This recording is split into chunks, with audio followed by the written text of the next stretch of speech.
এখন ঠিক কিভাবে এসআইআরটা হবে সেটা আপনাদের বুঝিয়ে দিই। আপনাকে কোথাও যেতে হবে না। বিএলও যারা রয়েছেন, বুথ লেভেল অফিসার, তারা আপনার বাড়ি বাড়ি গিয়ে একেবারে ফর্ম নিয়ে যাবেন। সেই ফর্ম ফিল আপ করতে আপনাকে, অবশ্য আপনি অনলাইনেও চাইলে করতে পারেন। আজকে নির্বাচন কমিশনের তরফ থেকে জানিয়ে দেওয়া হয়েছে অন্তত 3 বার বিএলওরা আপনার বাড়ি যাবেন। যদি কোনো সমস্যা হয় তারাই পাশে থাকবে। এসআইআর স্পেশাল ইন্টেন্সিভ রিভিশন, বাড়ি বাড়ি গিয়ে ভোটার তালিকা ঝাড়াই বাছাইয়ের কাজ। কিভাবে হবে গোটা বিষয়টা? বিএলওর হাতে তুলে দেওয়া হবে এনুমারেশন ফর্ম। বিএলওরা যাবেন বাড়িতে বাড়িতে। 2 কপি করে ফর্ম থাকবে প্রত্যেকের জন্য। সেই ফর্ম ফিল আপ করতে হবে আপনাকে। 1 কপি নিজের কাছে রাখবেন, 1 কপি জমা দেওয়ার জন্য। ফর্ম ফিল আপ করে বিএলওর কাছে দিতে হবে।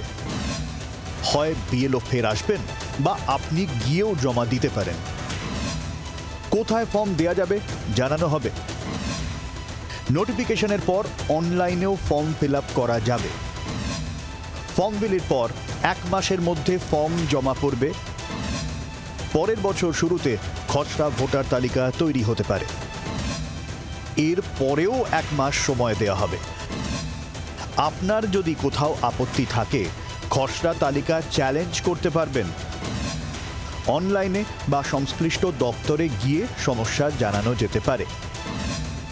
1 মাসের মতো এর জন্য সময় পাবেন প্রত্যেকে। এরপর চূড়ান্ত ভোটার তালিকা প্রকাশ করা হবে। তারপরেও কোনো গণ্ডগোল হলে অবশ্য আইনি পথ রয়েছে। তবে এ রাজ্যের ক্ষেত্রে 2002 সালের ভোটার তালিকায় যাদের নাম রয়েছে তাদের চাপ অনেক কম। কারো বাবা মায়ের নাম যদি থাকে, সন্তানদের ক্ষেত্রেও অনেকটা সুবিধা। অর্কদীপ্ত মুখোপাধ্যায়ের রিপোর্ট, জি 24 ঘন্টা।